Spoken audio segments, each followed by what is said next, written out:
Yo, it's TCPWTK, the fly. You're now tuned in right now to Gully TV. Big dribble, big dribble. The thing about that is that back then I wasn't trying to be indie, because I come up under the energy of hieroglyphics, Far Side, right. Alcoholics. You know, me and my guys, we were real arrogant and real serious about being some hip hop niggas from the West Coast on a major label. Okay. That was my whole thing. You want to be like a pioneer. Yeah, I didn't want to be selling my tapes out with Trump, because I didn't really know too much about that. And I think for us, you know, my boy Shake, he, you know, that's like my best friend. He's the everything flashy, fuck this hip hop shit. I'm trying to make money. He was that from the gate. That's my nigga, right?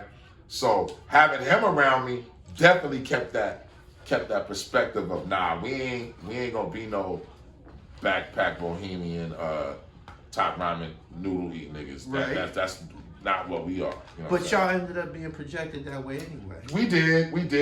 The thing was because the eras had switched. You know what happened? What happened was this. When I was in high school,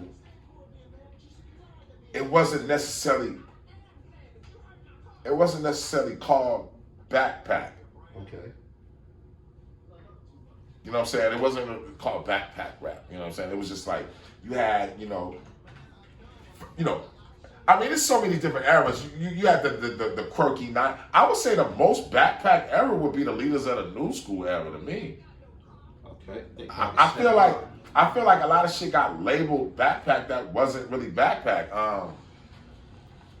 For instance, take for instance like a rapper like Shabam Sadiq. I'm glad you used his name, because that's how we ended up receiving you as a backpack rapper. Because those guys, Shabam Sadiq, Raucous Records guys. Right, the Raucous Records. Those were kind of presented to us. Shabam Sadiq is this fucking street nigga. Is he? What? That nigga, you know why you didn't see Shabam Sadiq all the years? Why? Why you think he was locked up? He was locked up. If Shabam Sadiq didn't get locked up, we would be looking at him on the level of equality or most deaf. He was the guy over there first.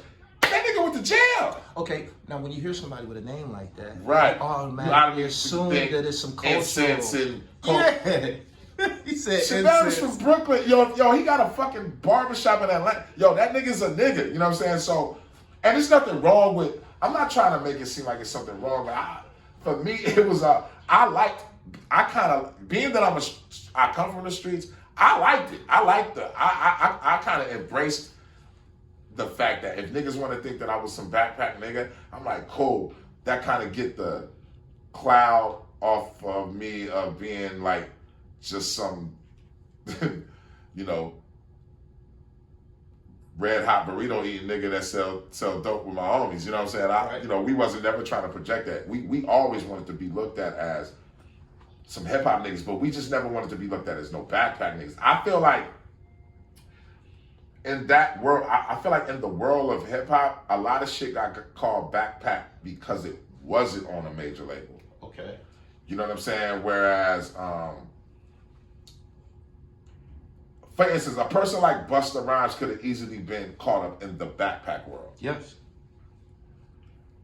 But due to the fact that he was able to keep putting music out on the mainstream and be able to show you the layers of who he is, now you're just looking at him as an artist. He could have easily been that. I think the Raucous Records thing definitely put a stamp on the backpack world. The whole thing is, I never was on Raucous Records. You was in the back of the source with them niggas. You know what I'm saying? I was just in the back of the source. You know, I was getting independent album of the month and shit. And I was doing a lot of features with niggas like that. Because, once again, I'm from the hood. I'm not turning down nothing but my college. You talking about getting paid for rap. Okay, I'll rap with this weird ass nigga. Give me my money. But you just called him weird. Why do they get that? Because weird for me was, like, coming up, I never was on that, like me and my, like, it's funny because, like you say, we get thrown to that, but we are, me and my dudes is some of the most anti keep it real hip hop dudes, you'll know. Right. Like I'm totally against that shit, and I can explain why. You know, if you even go back to the Cali Agents' first album, our whole album is based on telling niggas that we are not the bohemian niggas. Like, we rock jewelry and do hip hop shit, because my whole thing was like, nigga, I come up under Rakim and LL Cool J. I'm a LL Cool J baby. Like, you can't, don't throw me in the bohemian where I love native tongue. Don't get me wrong. Yes, I had my native tongue experience, but when I'm saying, when you get down to the bottom of it, I'm just a street nigga that's b-boy nigga. You know, I ain't on no, you know, crystals and astrology and shit. You know Let me ask you about the birth of your name, Planet Asia, Planet Asia. which also could have led to you. Definitely. Now that I understand, and that was, I can honestly say I purposely did that. The reason why I made the Planet Asia thing was like, when the Wu dropped, their names were like the illest shit to me. And I noticed that a lot of them had 2-part names. Yeah. And the shit felt like a comic book. It felt like when Wu-Tang dropped, it was like an ill comic book. And I was like, damn, this is how hip hop's supposed to be, like superhero shit. Like I don't like regular rap niggas. I don't like rap where I feel like you're just a regular dude rapping. You know what I'm saying? I wanna feel like, nah, this nigga don't even live in a house. This nigga live in a spaceship somewhere. Like, that's how I felt about Rakim and them niggas. You know what I'm saying? So I got knowledge of self. I've been having knowledge of self for a long time. As far as like knowing who I am. Okay. And then I would say from 88, 89 to 90, my name was Asiatic. Okay. You know what I'm saying? As I was going through growth and development, and then as I was going through my music shit, I didn't want my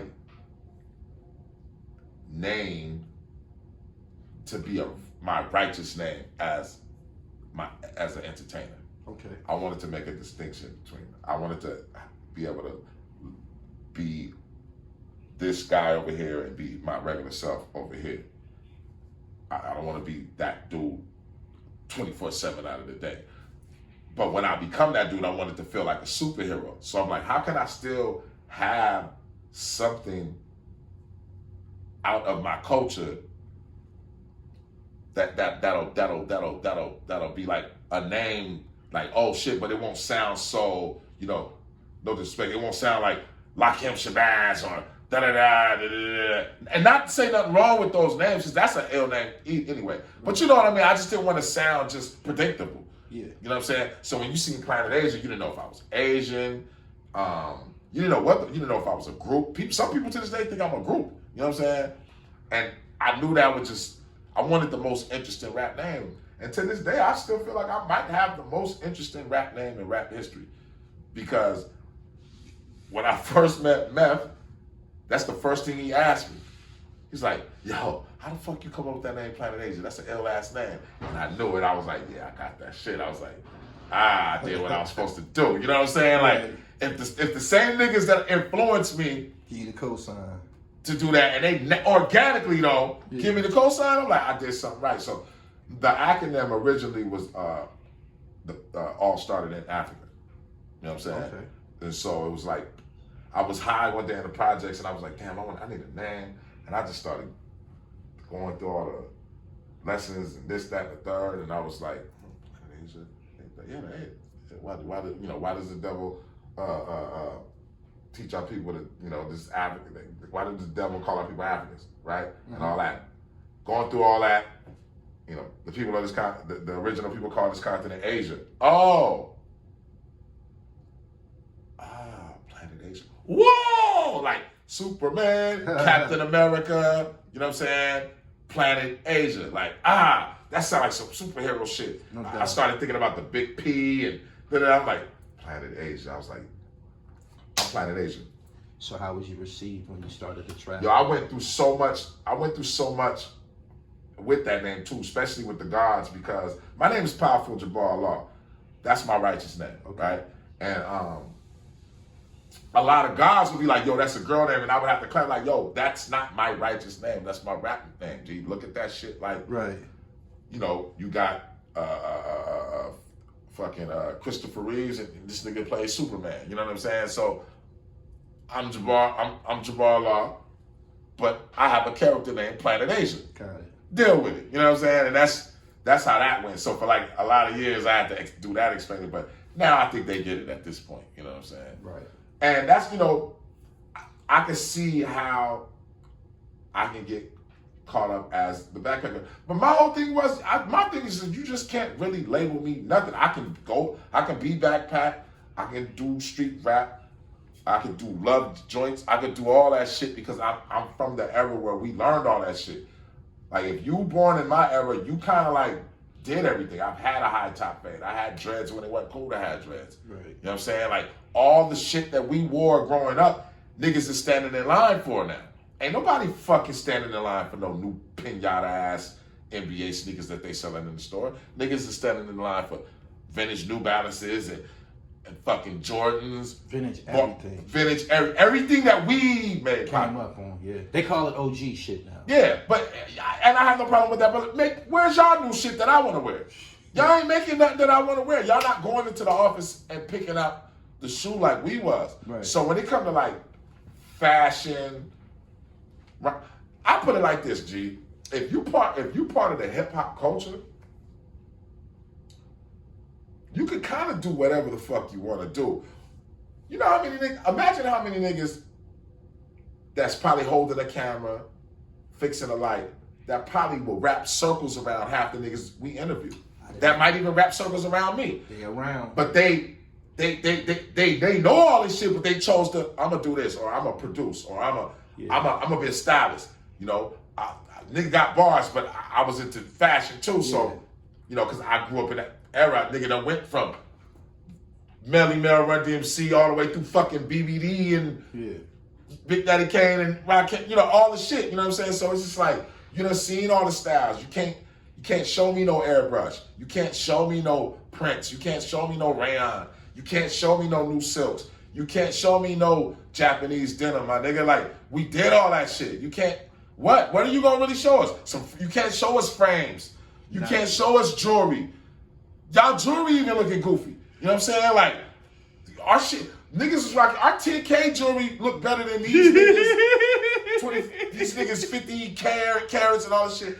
Y'all ain't even got no aura to y'all shit. We was rocking Nefertiti's and wild shit. These niggas is rocking cartoon characters and shit. You know what I'm saying? Like, and that's why you can see, like, for instance, you see a nigga like Slick Rick. He's out jurying niggas that jewelry costs more than his. Yeah. Originality. It's the originality, you know what I'm saying? And when you come from that, you can kind of like do whatever you really want to do. We kind of blessed. Hip hop is kind of like the culture where it's kind of like a trade school, because shit, how many MCs, famous MCs, you know that can actually DJ? I've seen Lord Jamar get busy on film. You feel what I'm saying? Yeah. Like, oh shit, this nigga could have been a DJ for somebody. He could go DJ a party. Yeah. It's always something, like, put it like this. Some of them can write too. For sure. Yeah. Look at D Nice today. My name is D Nice. You couldn't have told us when he first dropped that he was gonna be who he is today. He's a photographer and a DJ now. You know what's ill about him? My first time ever coming to New York. He probably don't even remember this, but this is my first trip to New York. I had came to work with a chick named Jenny Fujita who signed the Wyclef, right? And she was on Sony with the refugee camp, and we went to Sony Studios. This shit was weird. This whole day was weird because that shit was like some hip hop omen shit. I get out the cab, Nas is getting into my cab. Just fast though. It's just like a quick. Yeah. I look across the street and this is real shit. I don't know where these niggas was going. The whole Wu-Tang is across the street, walking, looking like they come from the grocery store or some shit. They all got like grocery bags and shit. Like, what the fuck? I'm like, is this what New York is like? You know what I'm saying? Like, is it just rappers everywhere in this motherfucker?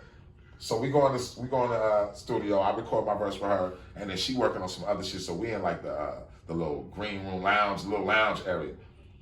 D Nice walk in, right? I'm like, oh shit, it's D Nice. But you know, this is 2001 or some shit, 2000. Okay. Almost pre-internet. Yeah, it wasn't really no internet yet. Matter of fact, it wasn't even 2000 yet. It was 99. Okay. 99. Yeah, it was like 99. So, damn,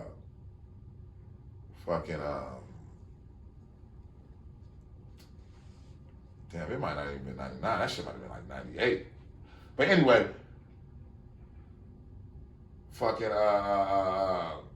D Nice come in, and all this shit makes sense today. Like, it makes so much sense for him to be where he at, bro, because when he started talking, this is what happened.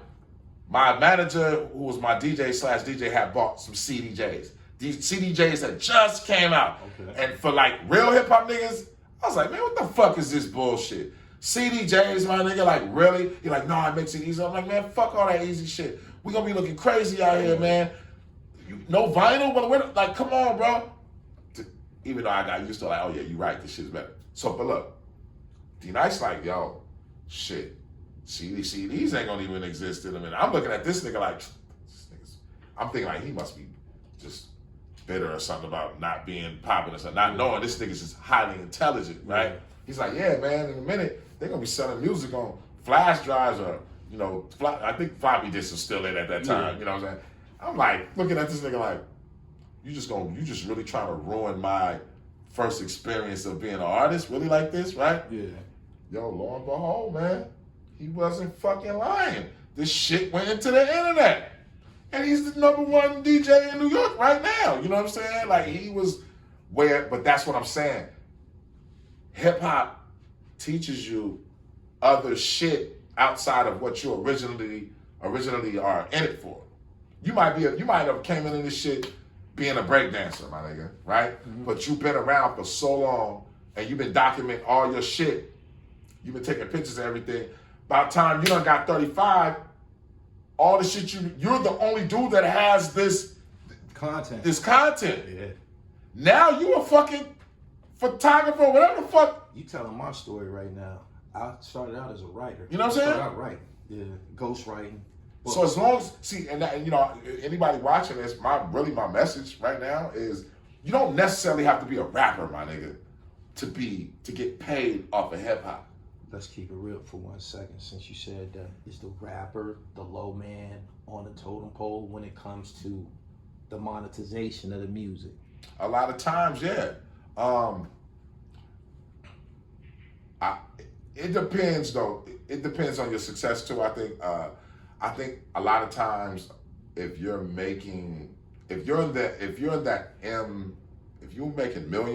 yeah, I think it's easier to not pay attention to what's being monetized because you're not really suffering.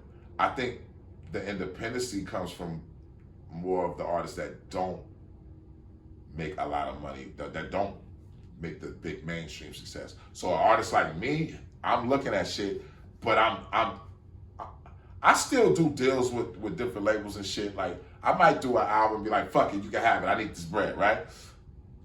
Because in the back of my mind, I'm like, I'm already doing this other album that I own, right? So I'm like, I need that bread to do this, that, and the third. So it's about really what are you trying to get out of it? It's always you gotta know like, okay, now if you take this bread, you know they off to the races with your shit, right? Yeah. So just know, don't take that bread and go shopping. Take that bread and put that in some shit so you won't feel like they got over. Yeah. You know what I'm saying? And that's how a lot of that shit works a lot of times.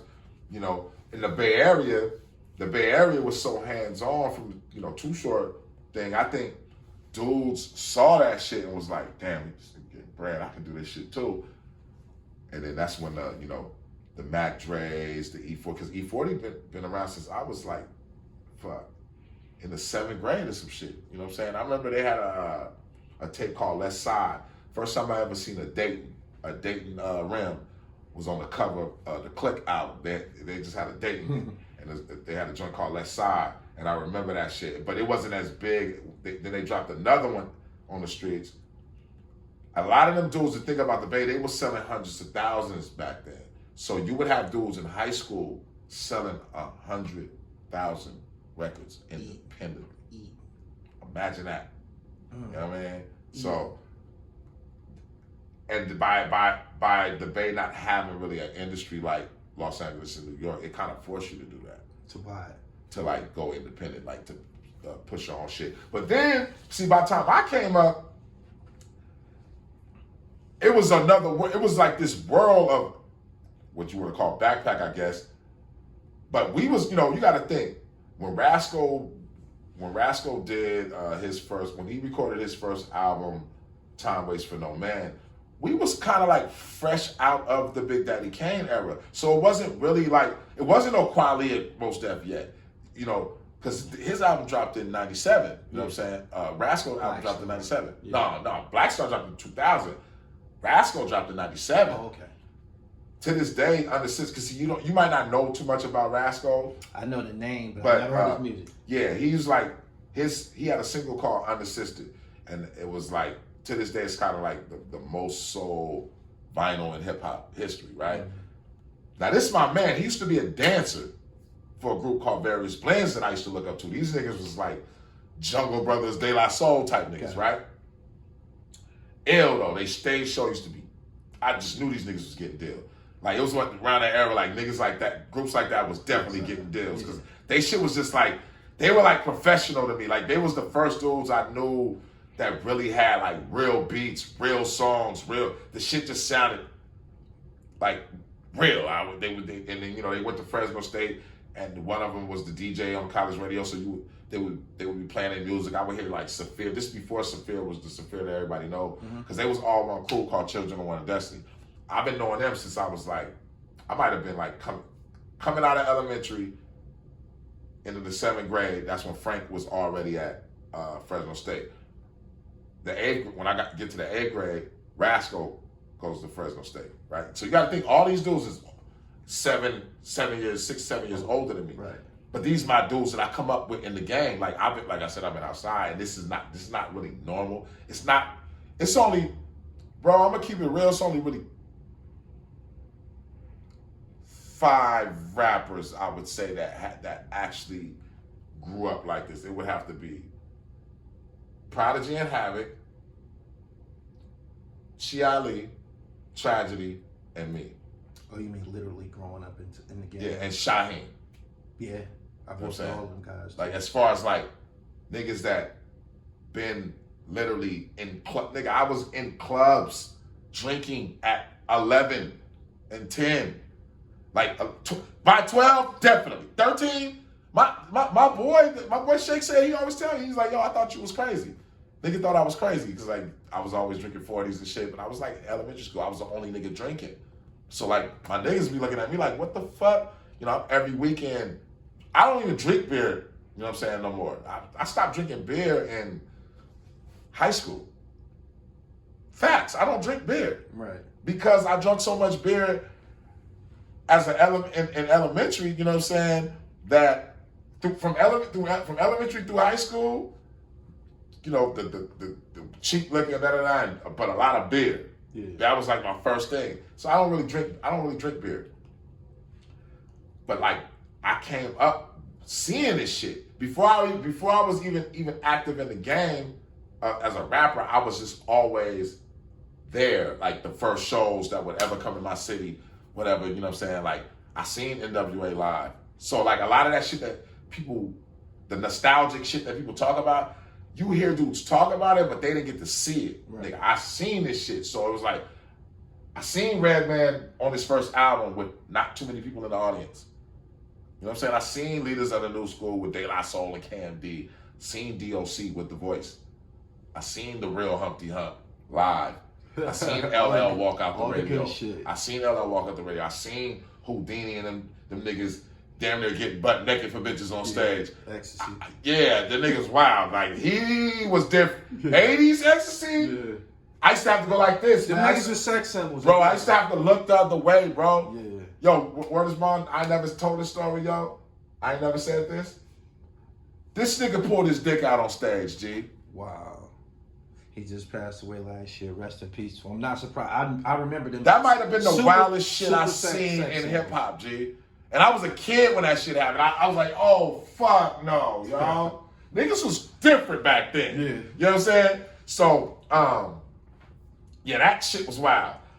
He was a wild dude. I was like, yo, Houdini. Niggas, you look at Houdini today, you think they some nice, what? I'm like, nah, them niggas was some party animals. Get your mama out of Between them and Beastie Boys, I seen them live. Yo, I remember seeing Beastie Boys live, and they almost got booed until they started performing. And it was like, oh shit, these motherfuckers is rocking it. Killed it, you know what I'm saying? Yeah. Yo, first time I seen Public Enemy on their first album. I didn't even know who Public Enemy was. You know what I'm saying? This is before the S1Ws. This one they just had plain clothes niggas with Uzis on stage. Shit had me shook. I can't front. Public Enemy had me shook on stage. I was shook. Facts, I was shook. So being able to see all this shit with your physical eye, seeing Rakim before I even knew he was Rakim. Right. You know what I mean? A lot of that shit affects the way you make music. You know what I'm saying? Like it's just so how I make my music is kind of like my childhood. No doubt. Everything that influenced me in my childhood. You know, DJ Scratch is my DJ today. That's like, come on, bro. Like, I'm from Fresno, California. DJ Scratch from EPMD is my DJ. Like, that was your DJ. That's Albany Projects. He could. You feel what I'm saying? $500,000 my favorite rapper, and he. Come on, man. $500,000. I know. I just got off the phone with Scratch. He got the best hip hop stories ever. Right. Like, because you got to think, he got hired by John Lester J to get with EPMD in fucking 87 or some shit. Mm-hmm. Around. 88. My bad. 88. He got, because they DJ had, went through something else. They was going on the road. Jay like, I got somebody that's nice. Da da da. Boom. So that's how So to be able to hear those stories and just to be a kid growing up, you know what I'm saying, buying EPMD albums, and like that's one of my favorite groups. You know what I'm saying, and then, funky piano, da da da. Like I used to just visualize myself doing songs with DJ Scratch, and it's crazy because you don't really hear even though he got platinum plaques, you don't hear a lot of people bringing his name up like that. But for us growing up, Scratch was everything. So to have that as my DJ, like nigga, that's better than anything. Like that's like having Jam Master Jay as your DJ. A lot of rappers can't. Bro, that's like playing with Jordan. That's like Kobe with Jordan. You can't even pay for that. Like, that's priceless shit. As you saying this, he's your DJ, and you taking me back. I'm hearing his solo on the Big Payback. I'm like, come on, man. Big Payback. Give me a wow. And bro, and by him being from Albany Project, the gangster shit. And once again, like we was talking about earlier, it be dudes like that that's really with the bullshit. Yeah. That's hella cool though. Yeah. But go back and look at any story. You said that. Yeah. I mean, interject for a minute. Mm-hmm. You said that these guys that you encounter that be with this gangster shit, they be hella cool, right? Right. I work behind a camera and I often profile gangsters, and they all hella cool. Right. So when I encounter a rapper who say some slick shit to me, I'm gonna go left field all the time.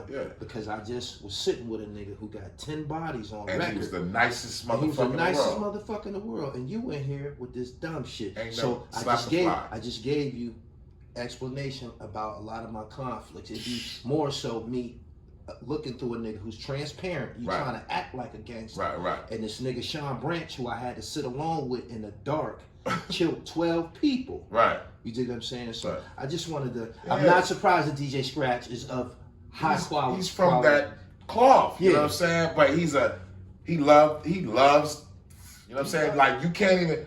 There's really not an amount of money I think you can even pay him, because first of all, he did it all, but to be able to still, like when I talk to him and the conversations we have, we still talking like we drinking chocolate milk at the park, about to go in the public pool or some shit about this hip hop shit. Like it's not like, oh, this business and we don't give a fuck about that shit, bro. Like, we know the value of it. We know the value of this shit. You know what I'm saying? Like, because we got an album coming out soon, and I feel like the merging of what we doing is like, you're getting the baby. You're getting the big, because I'm like, you know, to them, I'm the young boy. I was always the youngest of my crew. I just became an old man, right? But for them, those are my OGs. So I'm like the baby that his era had, that this generation will finally get to see, okay, this is what it looks like to have a real DJ and a real nigga on the microphone. They both from the street, they both cool guys, and they making some hardcore hip hop music. And it's like the fucking basic, the fundamentals of what this shit is really, really, really, really, really about. You know what I'm saying? I feel like we don't really have too many dynamics like that no more, like the Gang Stars and the P-Rock and CL Smooths and shit like that. You know, everything is just, you know, let me throw you 15 beats, you rap on it, and it's really no chemistry with the shit. Like, when the last time you heard a nigga even rap about his DJ? It's very rare that you hear a guy rap about himself being nice. That's what attracts me to the pocket that you exist in there now. Niggas is back rapping about being nice. Right. So tell me, how did you reinvent yourself and get embraced by... I gotta give that to Rock Marciano. Shout out to Rock Marciano. I would definitely have to give that to Rock Marciano. I was always doing my shit. I always felt that Rock was gonna bring that shit back. You know what I'm saying? Even back in the UN days, when I first heard him, I was like, yeah. And especially for New York, you know what I'm saying? It was like, I'm from Cali. I can't bring New York back. It had to be somebody from over there to actually do some real New York music. You know what I'm saying? And I was just waiting for him to pop. You know, I used to talk to dude on the phone every day. You know what I'm saying? And telling him like, yo, man, when the world hear you, man, I'm telling you, because you know, when you are not being accepted yet, it's hard to see that shit. And I can understand somebody being from New York feeling like that when everybody's doing everything except what they supposed to be doing in New York, right? And dudes is blowing up, everybody, niggas is auto-tuning, niggas is rapping like they from the South, this, that, and the third, and you sounding kind of vintage or whatever. But I'm like, yeah, but your shit different, my nigga. I'm like, it's different. I'm from the streets. Street niggas is gonna hear that shit and be like, he got an aura. I've been looking for this. He got an aura. You know what I mean? He's a special case. Yeah. He is. It's like a Rakim, and he got, you know, he's from Long Island. It's like, I don't know, I can't put my finger on it. And I knew that. And when he put out that first album, I was like, yeah, the game is gonna come back. It's the rare beats. I mean, the minimalist beats, the drumless beats, as my man Stretch Armstrong or Barbito would say, dust blunt beats. You know what I'm saying? The dust blunt beats. Yeah, that's that good New York music. You know what I'm saying? And he brought that shit back, man. And then my man Westside Gunn, when he, you know, I had got a hold of that fucking Hitler West Hermes. I got that from my man A.A. Rashid. Right. And I had a stack of them shits. And I remember I was just, I played the fuck out of that shit. He had this song called Thank God for Drug Dealing. Yeah. I think they call Eric B or some shit. Yo, I used to play the fuck out of that. So I would just be giving motherfuckers that CD like, yo, you gotta check this shit out, bro. Right. You gotta check this shit out. And then, you know, over like, West was like real fast. His shit, West. It was accelerated. Niggas can say what they want, but that motherfucker is a worker. That nigga's a worker, bro. Like, he was a workaholic.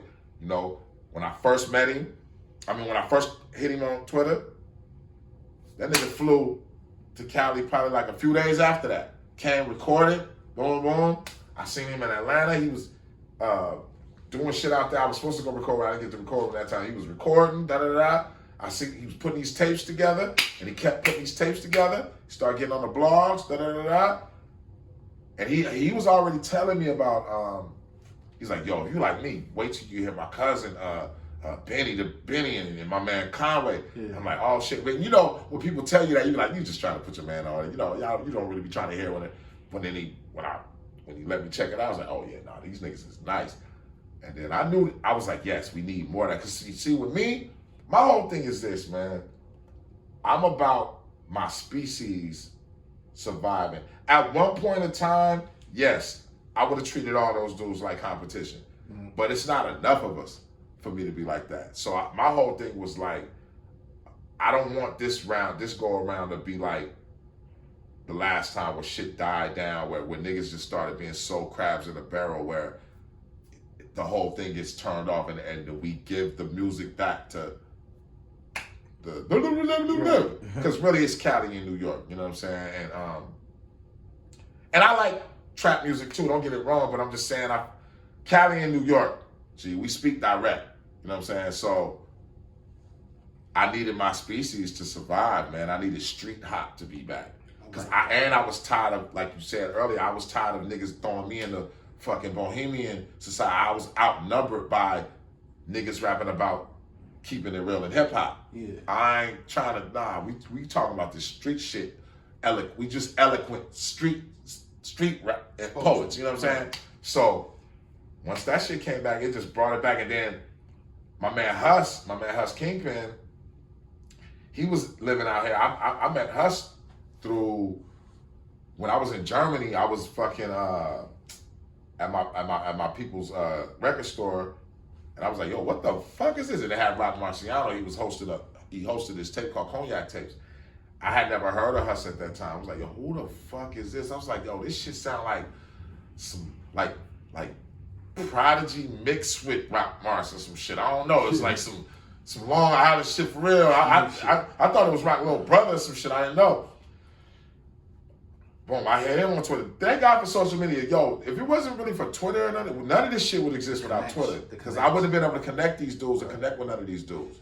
I believe a tactic that's been applied now with a lot of these, this new wave of music that's popping. Right. I believe they applied a tactic that hadn't been applied previously. Mm.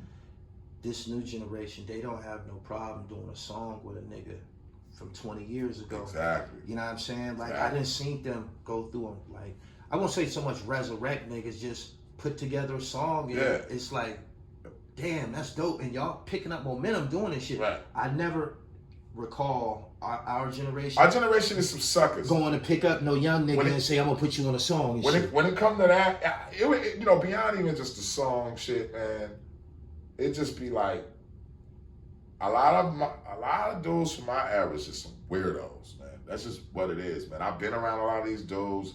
These niggas is weird. Like, first of all, it only take real niggas 45 minutes to write a verse. Doing a song it's not rocket science. Right. It ain't like, I gotta take out all this time to do a song. When I leave here, I gotta go to the lab. You know what I'm saying? Actually, to do 2 joints that I wrote for the last few joints for this DJ Scratch project. Okay. But it's like, it don't hurt to help a motherfucker, man. You know, I've helped a lot of people. A lot. You know, and I never asked nothing for it because I really get a kick out of seeing if the shit will work. You know, like, oh shit, this working. Like, oh, this nigga's feeding his family? That's fucking great. Like, yo, this nigga's feeding his family. Like, he ain't got to worry about what's happening. Da, da, da. I know what that shit feel like, bro. And I feel like when dudes do that to each other, that's like the most demonic shit, bro. White people don't do that with each other. Even if they don't like each other, they'll still like, nah, wait, I can't have you looking fucked up out here, though. Especially Jews. Jews can hate each other's guts. But one thing, I ain't gonna let you starve, though, nigga. Right. Here, come work for me. I might make you feel like you're beneath me at this job, but you still getting a 6-figure check. No doubt. You know what I mean? I'm not gonna allow you to look crazy because you're still part of my nationality, and we don't tolerate our nationality looking like that.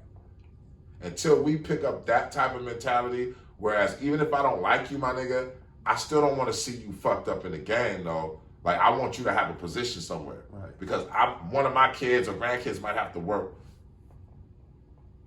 You know what I'm saying? You might have a strong point. You might have a strength in something that I might not need, but somebody down the line for me might need. Prior to encountering Griselda, was you familiar with the upstate New York corridor? That's what I call it. It's a whole outside of the city. I had no idea, bro. I had no idea. And I've done shows in like Syracuse and Buffalo and it's Rochester, Schenectady, Albany, Binghamton. Albany, you know what I'm saying? Stuff like that. And yeah, I knew it was crazy out there though. Yeah. That's one thing I knew. I knew well, they've been getting busy. Some crazy motherfuckers out there. But I didn't know. But then, that's how, I expected to be like that, because the thing about hip hop is this, man, is that it's something that innovates itself very fast, and it has its moments where it just really innovates. But I always said this: the further, if you're from New York, right? If the further you're away from the 5 boroughs, the more I feel like you're gonna really try to have your game on sharp. Like, dudes from Philly rhyme their motherfucking ass off. They do. Like the fucking, it could be a post office nigga. He'll rap circles around the average motherfucker trying to rap out here. You know what I'm saying? He like, man, my young boy do that shit. I don't even do that shit no more. No more, yeah. But he's sitting on 100 clip though. Yeah. I can give you 100 right here, but my boy, he got like 800. I just got this 100 clip. But nigga, you still got 100 on you. Right. The average rap nigga can't do that. You know what I'm saying?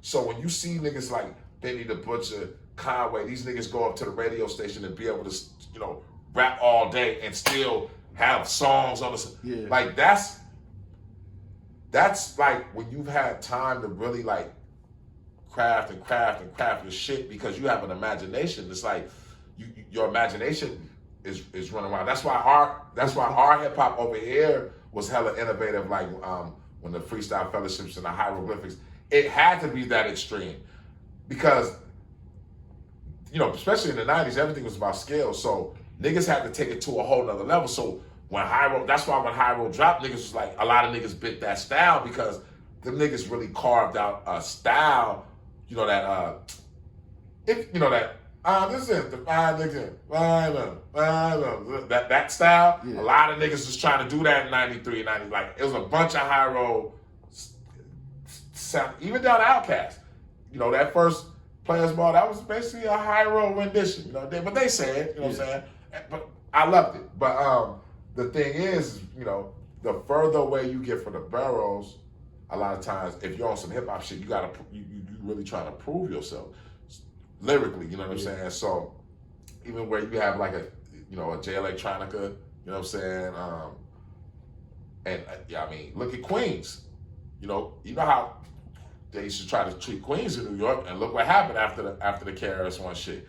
Them niggas came back with artillery for your fucking ass. 10-year dynasty. Yeah, a lot. You know what I'm saying? Like, so it was like let's not even talk about Long Island. They got the most MCs per capita in New York. They got, not only that,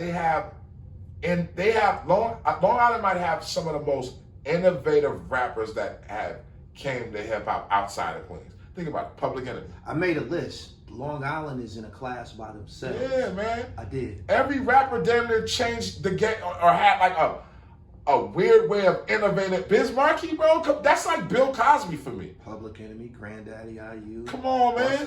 Busta Rhymes. Those are all different characters in your life, my nigga. Like, think about that. Whereas some places might be regional and everybody kind of sound the same. I even heard Prodigy and Method Man is from. They are from Long Island. You know what I'm saying? And so it's just like, all of them sound different. Whereas other places, everybody kind of will have the same flow. Long Island, bro, you ain't gonna really find a place that had that much impact, individual impact on the game like that. Yeah, you know what I'm that's saying? Facts. That's crazy. I wrote it down on paper one day. But think about it. Them niggas they wasn't being accepted. You know what I'm saying? Like that. As far as what I heard, I mean, I know. No, they weren't. They were treated like they was from the suburbs. You see what I'm saying? De La Soul. Come on, bro. You know what I'm saying? That's like all innovative shit. So it's like, you know, I always feel like that's just how hip hop runs. Like the you know, even with, you know, even having knowledge yourself, you know, some of the most, you know, super 5%ers be like in Jersey, you know what I'm saying? Long Island, you know what I'm saying? Like you find like old school style 5%ers, you know what I mean? Like, cause them dudes, they was on the outskirts of the borough, so they was 120 forwards and backwards, you know what I'm saying? And that's just how it is. It's kind of like, even like gangbanging, you know? Crips and Bloods that's not really from LA, they be way more turned up. You asked me about conflicts I've had. Yeah. I'm kind of like in the same boat as you in Long Island. I'm from Erie, Pennsylvania. I'm not from Philadelphia, so I done had conflicts with niggas who felt that they could handle me a certain way. Right. I was in the same prison system with you niggas. Right. You know what I'm saying? So there is no separation. Get that out of your mind. Right. So, you know, niggas is niggas, man. But the contributions have came from different places. Yeah, it has, man, and I think that I feel that way about a lot of shit. Like even like jazz, you know, jazz started in the South, but motherfuckers started picking that shit up and running with it from Ohio, New York, you know, Texas, and you know what I'm saying, and Memphis, and you know, it wasn't just Louisiana, you know what I'm saying, even though it come from Louisiana, but you know, a lot of, you know, once jazz became a thing, niggas was on them instruments. Some of the coolest musicians come from the most oddest places. You know what I'm saying? I think that's about, you know, even you can do that. I think you can damn near do that with anything. Martial arts. You know what I'm saying? Like, it's always going to be the outskirts. That's like, hey, they have something to prove. We have to be triple times better. That's probably the same thing with when we go east, overseas. Yeah. They extreme with hip hop. Extreme. We keeping it real. Yeah. You know what I'm saying? Like, that's how I've been, you know, thank God for overseas. I've been able to keep, you know, live off of those aspects. Yeah, the people that live off those aspects. You know, in Europe, man, you know, the average household still has turntables. Was that tailor made for guys like you? Because I noticed when you resurfaced, not just you, the guys, some of the guys that you mentioned, y'all came back with cassette tapes. Vinyl. Yo, I gotta give that to the young boys, man. The young boys under me gave me that. You know, like my guy Dirty Diggs, who makes a lot of my beats. I'm like 10 years older than him, so having him around me, even though he's like 36, I'm still 10 years older. Yeah. Oh, you interviewing Dirty Diggs? Well, that's JR. This afternoon, yeah. That's my brother. Okay. Off camera. Yeah. So look, he is like he keeps me updated. Because, you know, as far as like the fact, like, I don't really wear a lot of designer shit, but I know I'm highly educated on designer fashion shit because of this motherfucker though. Okay. I mean, I know all the old shit, but all that new weird looking shit, Off-white and all that. Yeah, he was on that shit early, bro. So like when it come to like, what's next? What's the new wave?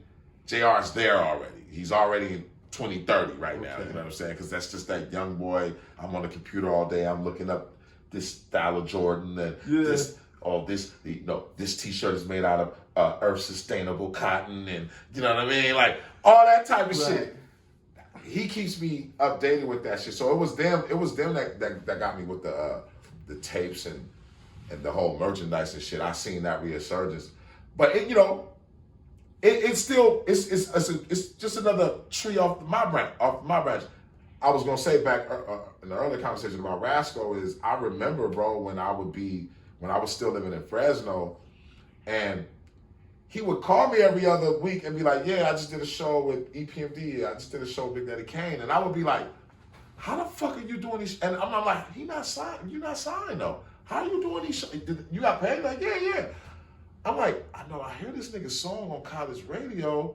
He not really on radio though, but every other week this nigga's telling me he's doing these shows. And I'm like, and back then I was big. It wasn't like, you see today everybody getting on shows. Nah, back then you couldn't pay to get on those shows. And nigga, you had to be somebody to do the level of shows he was doing. I'm like, Okay. And then I realized he worked at a distribution company called TRC. You know, I'm about 19 at this point, going into 20. This is right before I moved to the Bay. Because I moved to the Bay when I was 19.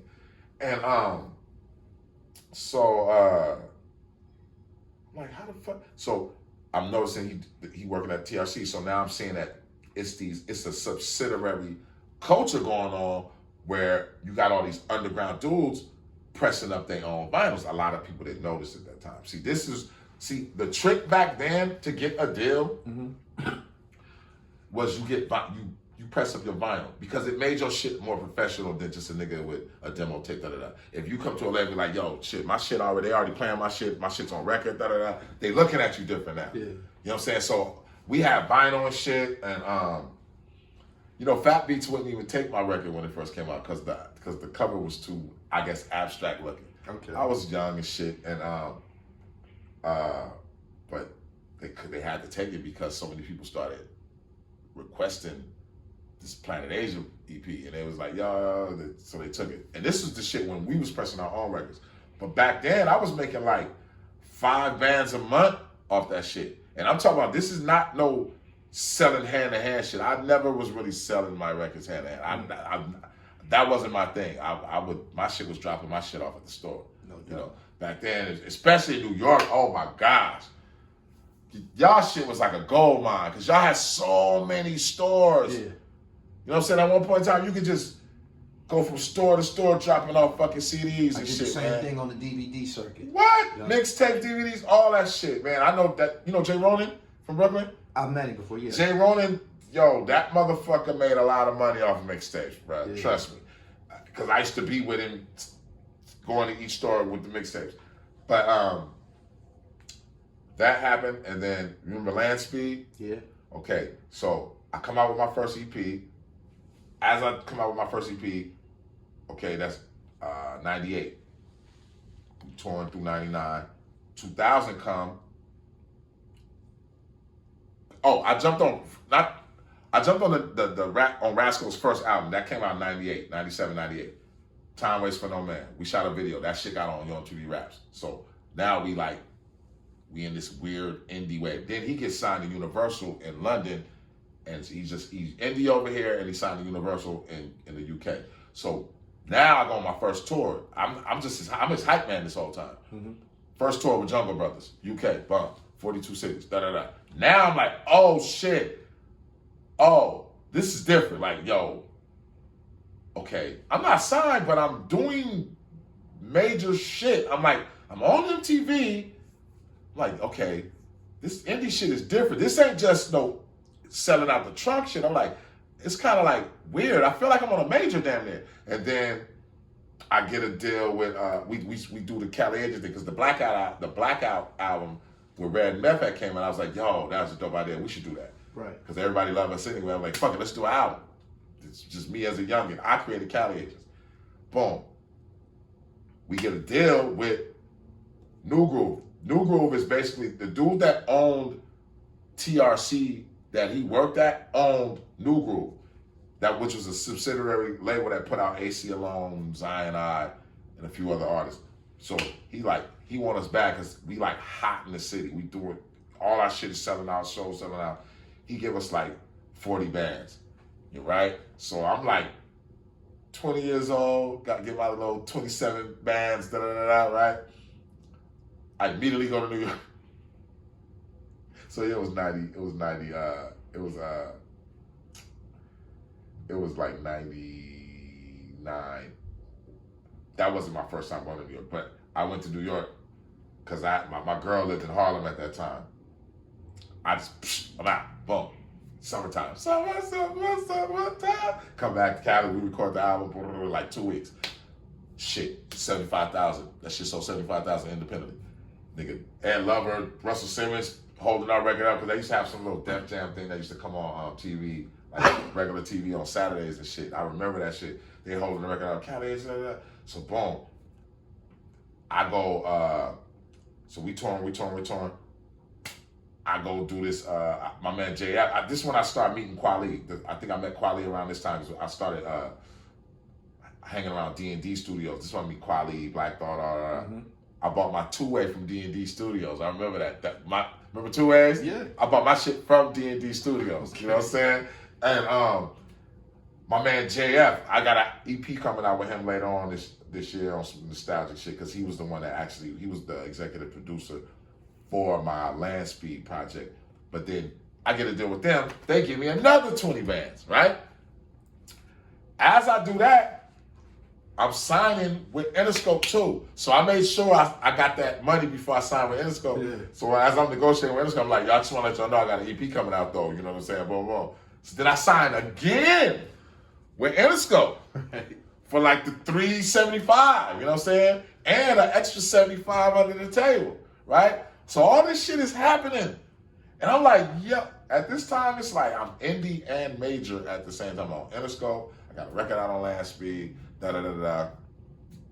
So I'm riding this fucking wave. But then Napster and the internet hits. And shit just... That hurt you? It didn't really hurt me because I never, I really kind of I can honestly say I milked the game from 97 to like 2004. No, to 2006. I really milked it, you know what I'm saying? I had a lot of fun. I don't really have you know how most rappers you interview and they be like, oh man, this deal bad, I don't really have no sob stories about coming up. I can tell you, I ran through a lot of money. I had a lot of fun. The thing that I think that kept me grounded and and being able to survive is just one thing about real hip hop, bro. That shit ain't gonna never die, man. Because goofy music is just goofy music. Goofy music, I like goofy music too. But one thing about goofy music is I understand that it's like bubblegum. Bubblegum, you chew it, yeah, flavor. Bubblegum will last for so long. The flavor leaves. Yeah. Real hip hop, you're gonna forever for the rest of your life listen to When They Reminisce Over You. You're gonna forever for the rest of your life hear Mass Appeal from Gangstar. You're gonna forever hear Nas's Like. Forever. You're gonna forever hear The Bridge Is Over. These songs are never gonna go anywhere. Peter Piper is never gonna go anywhere. Straight Outta Compton is never gonna go anywhere. Tupac, California, none of that shit, none of the real shit is ever going to go anywhere. I don't give a fuck what pops. I don't give a fuck if a nigga come out selling 100 million records. That shit, if it's bubblegum, guess what? We're not gonna care 5 years from now. So this shit can be hot. That's why nothing offends me. Like nothing, like some goofy music can come out, it doesn't offend me. That's why I always tell those, I'm not on no keep it real hip hop shit though. Because I'm like, I understand this shit to the point where I don't have to be mad if some nigga make a song called Now Laters and Cupcakes and he makes $1 million off the shit. I know that he's, whoever listened to that shit at that time is gonna grow up and they're gonna grow out of that song. Yeah. And they're gonna be like, oh, you know what, I actually like Can I Kick It and Bonita Applebum and this song. Cause you can think now, you understand words, motherfucker. That's why you like these songs. You know what I mean? I don't even argue with young people about hip hop because I'm like, let them do their thing, bro. They gonna grow up. I had to. It's certain shit it's certain music that I didn't even like. It's certain R&B that I wasn't a big R&B dude when I was a kid. I had to grow into like R&B. Now it's certain songs that I know I hated when I was a kid that I love now. Groovy as fuck now. You know what I mean? So it's just like, you gotta let the children be. But the ones who are making like, we know who they are, the Coles and Kendricks and all that. Their music is gonna be around because that's hip hop. And that's just what it is. And I understood that. You call me backpacker, whatever, but I understood that shit when I first started making records. Like, nah, I don't wanna be a goofy artist. I don't give a fuck if I never go platinum. And as long as I can tour for the rest of my life, you know what I'm saying? Because at the end of the day, you want to see Planet Asia live because you've been hearing about me your whole life. Even if you never heard my music before, you're going to pay that ticket like, I want to see this nigga. I want to see who is this nigga? I want to know. Like, just because they've been hearing about me their whole life and they never really took the time out. Because I haven't been force-fed down people's throat. So you kind of got to look for my music to be into my shit, or somebody that's into my shit is going to put you on to it. Luckily, we have the internet, so now I'm a little bit more out there than when you have to pay $200,000 for a video. Yeah. Now we making videos, and you can kind of see how I really. You like, oh, this nigga ain't really no backpack nigga. You can tell by my demeanor, like, oh yeah, he's not like such and such. Like he look like he might punch me back if I tried to. He's funny. You know what I'm saying? Because some niggas ain't gonna hit you back if you punch him in the jaw. Backpack niggas fight too. You know what I'm saying? We the worst. Backpack niggas is the worst. I'm gonna keep it a buck with you. Yeah, like the scammers and the you know, I mean, I just don't talk about what I did growing up, man. But as far as like, you know, like my man say, don't get your P's mixed up. You know what I mean? If you know me, you know me. Right. You know what I'm saying? That's all you gotta know. You know what I'm saying? Fast forward to 2020, which was a year ago. How does somebody like Planet Asia, who has a certain style of music, end up crossing all the way to the East Coast and doing records with someone like 38 Special? You know what's crazy? I linked up with 38 Special through my man Al Pacino from Ohio. Oh, that's my man. I just interviewed him. If it wasn't for Al Pacino, I wouldn't even know 38 Special. I told him the same thing that I said to you. I said, Amp, I thought you was a backpacker, because he was in the back of the source with the rest of you. Right. Nah, man, Amp is not Once that. I heard it, I said, he from the mob. Yeah. That's cocaine rap. And all this shit. Right? That's my guy right there. But he the one that put me with Special. Because see, the thing about street niggas, we love music. So as streeters, as you know, niggas know about how Akron, Ohio get down. But when we on the phone, bro, that shit is like a Crush Groove movie. You would literally think you're talking to Fat Five Freddy and the Fat Boys when me and this nigga on the phone. Because all we talking about is hip hop, old school shit, or trying to find like between me, Al Pacino and Hustler from the Mob Figures, our whole thing is trying to find like the most unheard, unknown raw nigga. Like, yo, it was this nigga named Ice Cold Ski. He never really he made one song back in the day. Yeah. I found this shit. Or, oh man, yo, this nigga. I like that. I'm into that. Yeah, that's us. That's we try to find like old school D-boy records. Like this nigga Huss found this one record. He texted me. He was like, yo, these niggas dissing NWA. I'm like, who is this? He's like, yo, he was like, it was some group back in the day. They was from Detroit. Yeah. Niggas was hard, though. I listened to that. I listened to this shit. I'm like, oh, this shit was hard. I was like, I'm mad I didn't get a chance. But we that's our whole shit, trying to find like rare old records of niggas that never really was really known. My platform has afforded me the opportunity to do that by bouncing through regions. Yeah. Yo, if you ever go to Detroit, please interview my man Awesome Dre. Okay. Please I heard interview. Him before. Awesome Dre is a legend, bro. He's like one of the OG Detroit niggas that had a video on. He might be the first Detroit rapper to have a video on and on TV Raps. Because he had a song called damn, what was that shit called? Fuck, I forgot. But he looked like Malcolm X and some shit back in the day. You know what I mean? Straight up Detroit nigga. You know what I'm saying? You gotta be really into this shit to know who that dude is. But yeah, so that's our whole thing was about that. That's how I got with 38 Special. And then I was in Harlem. He came in and fucked with me. Special's a businessman, you know what I'm saying? Yeah, he a boss. And he was like, yo, this is how Special started. So, how much to do an album with you? And he's still laughing. I'm like, shit, I don't know. He's like, just let me know, dog. And I told him the number. He came back with the check the next day. I signed the contract. He did that shit like 2 or 3 times. I think I did that shit like 3 times with him already. I've noticed. I noticed it. I paid attention. I said, "Damn, they're getting busy." Yeah, I watched him go from being 100% MC to an actual producer. So. And that was another thing. I didn't believe he made those beats at first, right? I gotta see this shit for myself. Every beat on my album he made in front of me. I'm like, yo, bro, they don't make dudes like that no more. But once again, a real street nigga that loves the music, yo, man, he showed me some footage of him battling when he was a kid.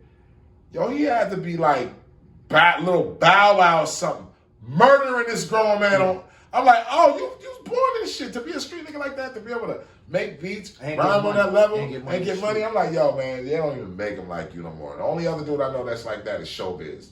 You know what I'm saying? That's my other favorite, not talked about too much guy. Right. Shout out to Showbiz from Showbiz and AG, man. Thorough dude, man. I love Showbiz, man. Like, it's certain cats, man, that's just like thorough in and out. You know what I'm saying? Like, talented and not weird. You know what I'm saying? Like, you can go have lunch with cats and not feel like he's Hollywooding you to death or some shit. You know what I mean? Who all appeared on the Cali Agent project? I remember that. You know what's funny? Advertised heavily in the Source magazine. You know who was on that? You know who produced it? Not to cut you out. You know what made me notice it? Mobb Deep had a project called Free Agents. Oh, yeah. Then your shit came out probably around the same time or a little bit after. Yeah. So it made me notice it. Right. Was it a compilation? Nah. It was it's just me and Rasco. We just called ourselves Cali Agents. But I will tell you this. Madlib did a beat on that album. You know what I'm saying? That album was produced by some Chicago producers called a Moment.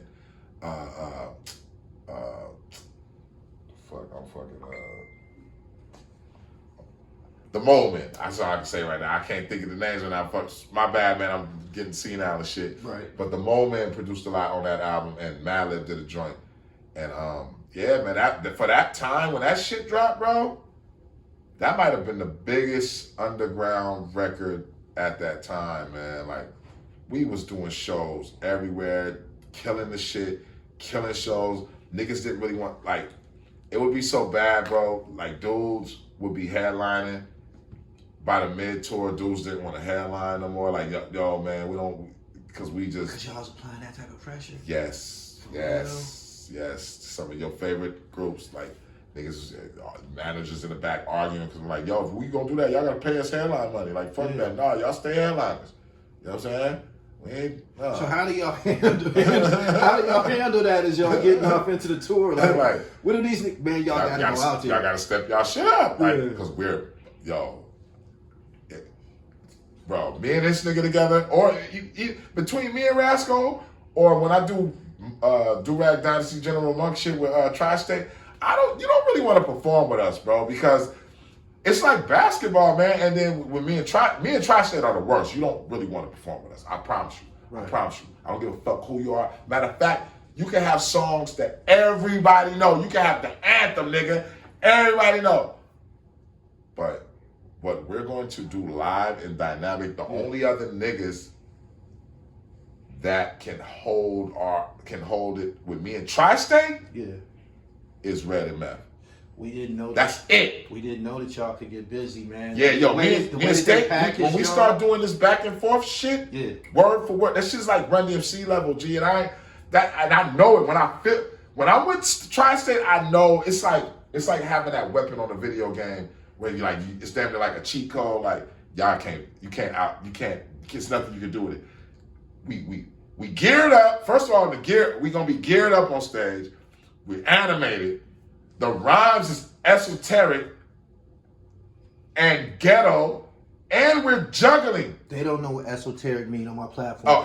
Esoteric meaning like it's a lot of hidden meanings within the shit we say. So you might get a lot of jewels, but the jewels, the same way you feel when a gangster rap nigga is rapping some real gangster shit.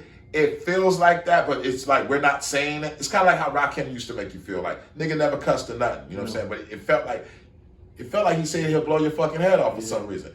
And that's the type of pressure. It's like MOP meets Rakim live. Like, that's how the shit is when we perform. It's different, bro. The only niggas that it's only Red Meth that can really handle me and Tri-State live. I don't give. You could quote me when I say this. Nobody can fuck with me and Tri-State live.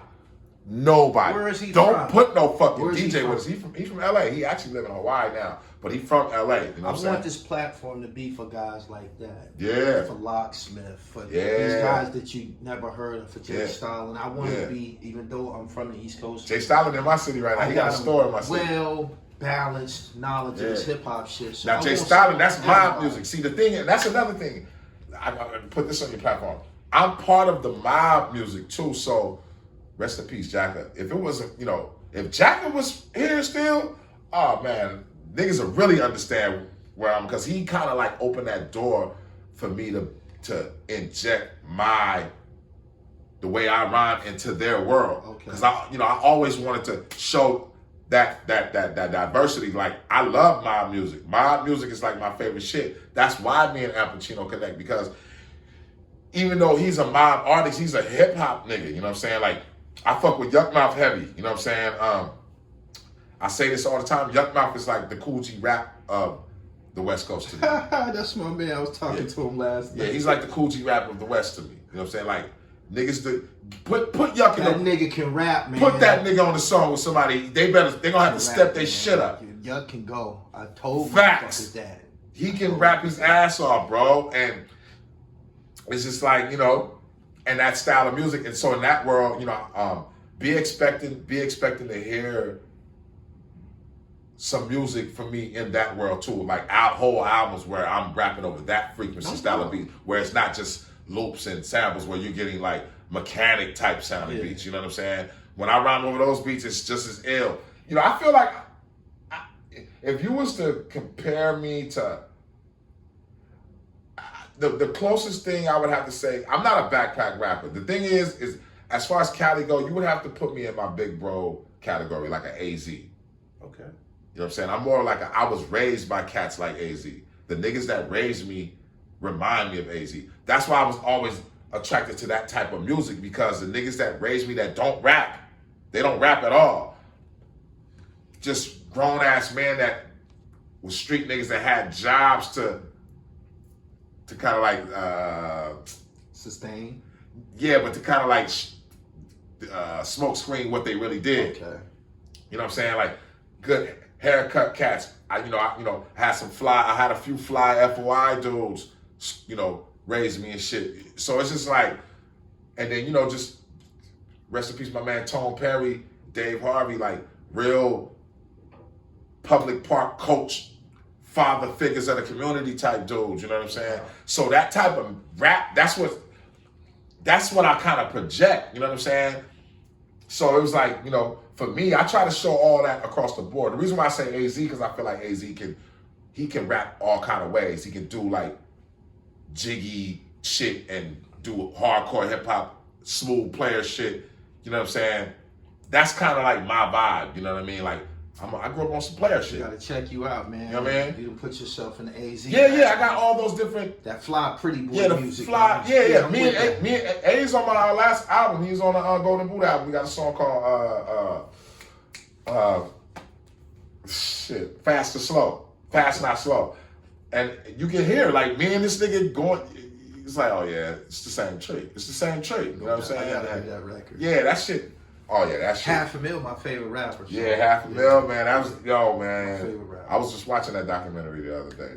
Player hating love story. Yeah, that shit's wild, man. He was ahead of his time too. 2021, what you got on tap? Projects, upcoming. I got an album dropping next month with produced by Evidence from Dilated Peoples. He produced the whole album. I got Rome Streets on that album, Damo Genesis. Who else is on that album with me? That's about it. And Ev rhymed on that. And then I got an album produced by my man Polly Rob. I got my man IMTF on that shit, Funk P, my man Nice from Louisiana. Then I got the DJ Scratch album dropping in probably like September or August. You know what I'm saying? That's the powwow. That one, I know me and Spesh got some music in the can too. Me and Mussolini probably do another Feral Chain album. And me and Rome Streets. No doubt. Shout out to Rome. Interviewed him yesterday for the third time. I don't know if all that shit gonna be able to drop in 1 year, but all that shit is done. I only got like 2 songs to do for the DJ Scratch shit. The Evidence shit is already done. That vinyl's already pressed up. That shit's out. Make sure y'all tap in and get that Holy Water that's out right now. You know what I'm saying? I got one final question. What happens to people like dilated people? What happens to those guys? What happens to the alcoholics? We didn't find out that Tash could get busy until he did the record with Raekwon. This is a tragedy. And I want to break this trend. I want to be the platform that shares everybody's gift. So what happens to these guys? Shit, they still touring, man. Evidence is over there sitting in a fucking $1 million crib somewhere in Venice. He took time out to start raising his son because, you know, life shit happens, and he just started his label. He just started a label that he's dropping shit. I'm coming out first. He got Damo Genesis from Our Future. Who else he got? I forgot the dude's name. But Ed got some artists that he got under his wing dropping, because he producing all that shit. Dilated Peoples, I'm pretty sure they'll be dropping the album sometime next year. Them niggas got a cult fan base. So yeah, I want some of that cult fan base. Dilated Peoples, holla at your boy. When worst come to worst, my people that's my shit. They got a cult fan base. And I want everybody else from the East Coast to appreciate a record like that. That record is so long ago, and some people didn't get it, but because I'm a Gangstar fan, I got it. Right. Yeah, for sure. That's definitely that Gangstar tree. But yeah, man, all that Feel the Agony and all that, you know what I'm saying? I can link you with all them dudes, you know what I'm saying? It's a lot of unhidden talent, like my man E-Rule. E-Rule, watch when he make his resurgence. That's the God. Watch when the God come back. E-Rule, okay. He was the one that was supposed to really be the golden child of the West Coast outside of Razzcast. It was supposed to be E-Rule too. E-Rule was like, Rakim. No doubt. He's originally, I think, from New York, but he grew up here though. He was supposed to be the one. So I'm might as well say it now. I'm executive producing one of his projects right now, me and Dirty Diggs, and I'm executive producing Ali from St. Lunatics album right now. Okay, no doubt. Yeah. No, I got one final question. Growing up, what venue was y'all lyricist lounge? Where did y'all go to rock at? I just seen a documentary. For the Bay, it was the DNA Lounge. Okay. For LA, it was the Good Life. And after the Good Life, I just seen a documentary about the Good Life. After the Good Life, it was Project Blow. I never made it to the Good Life during that time. I made it to Project Blow. The Good Life era was probably like from 90 to 93 or some shit like that. Yeah. Maybe something like that. And that whole time we was definitely on our Bay Area shit. I was going to Oakland a lot, trying to see if I can get a deal with Jive through Hyro or some shit. Because my man Billy Johnson used to live next door to Casual. I've been knowing Casual since I was in high school. You know what I'm saying? And those are like the first rappers that I knew with a real record deal. And I was like, yo, I have to get a record deal. Like back then I never wanted to be independent. You know what I'm saying? Like it was just like, that was like a sign of failure down there. Like, nah, get a deal. So that's why I ended up, I didn't have to get a deal when I got my deal, but it was just like a rites of passage. It's like, nah, I want to mainstream. Even if I never come out, I got to be able to say, nigga, I was signed to such and such, da-da-da-da before. And then after I went through that shit, I was like, man, this is some bullshit. I need to, man, get me off this label. I'm touring. Y'all not dropping my shit. Like, I need to drop my album, nigga. I'm touring too much. And they didn't understand. The thing about it was I was already self-sufficient when I got my deal. I don't think they were used to a dude that was already traveling the world. My nigga, you got to think, by the time I got my deal with Interscope, I had already traveled Europe 10 times. You know what I'm saying? Yeah. I'm taking trips to Brazil and Australia now and going to all these different places, you know, places that some of these dudes that's platinum still haven't been. Yeah. You know, I done performed in Africa twice. A lot of niggas can't say they performed in Africa. That's crazy. You know what I'm saying? Brazil. I've toured Brazil. You know what I'm saying? Not just one show. I'm talking about the whole Brazil. You know what I'm saying? Like Colombia, nigga. I've been to fucking Bogota. Yeah, I see niggas going over there a lot now. You know what I'm saying? Yeah. I'm doing shows, sold out shows there. Right. You know what I mean? Niggas doing shit for the Cocaine Cowboy. Right. France, south of France, Czech Republic. You know what I'm saying? Name some shit. I done been. Chile. Yeah. You know what I'm saying? Like, only place I ain't been is China. I've been to Japan. Right. Only place I haven't been is China. And Russia. I could have went to Russia back in the day. I just kind of was like spooked about it. I was like, I'm good. I was straight because back in the day, my manager got beat up out there. Not my rap manager, but my manager my rap manager when I was a kid though. He ended up going to college in like some Broadway school in Russia. And police beat his ass out there. And ever since I heard that, I was scarred like, nah, I'm cool on Russia. PA, it's been a pleasure to have you on my show. Man. It's been very informative. Yeah. This boy got some troops, y'all. Hold on. Yes. This boy got, Yes. He's a real one. Yes. The guy has some troops. I was going to rock my shit, too. I play no games when it comes to that vintage man. And see? I stay right there in that pocket. And the guys our age love it. Niggas older than us, they really love it. They be like, what? And the young niggas, they be like, yo, man, what the fuck is that? They're like, this just look like some video game shoes. I appreciate you. Go and drop out. Yes, sir. Give me a drop and we up out of here. Yo, it's Planet Asia Live on this one? Yep. Yo, it's Planet Asia Live and direct on Gully TV, man. Stay tuned, baby.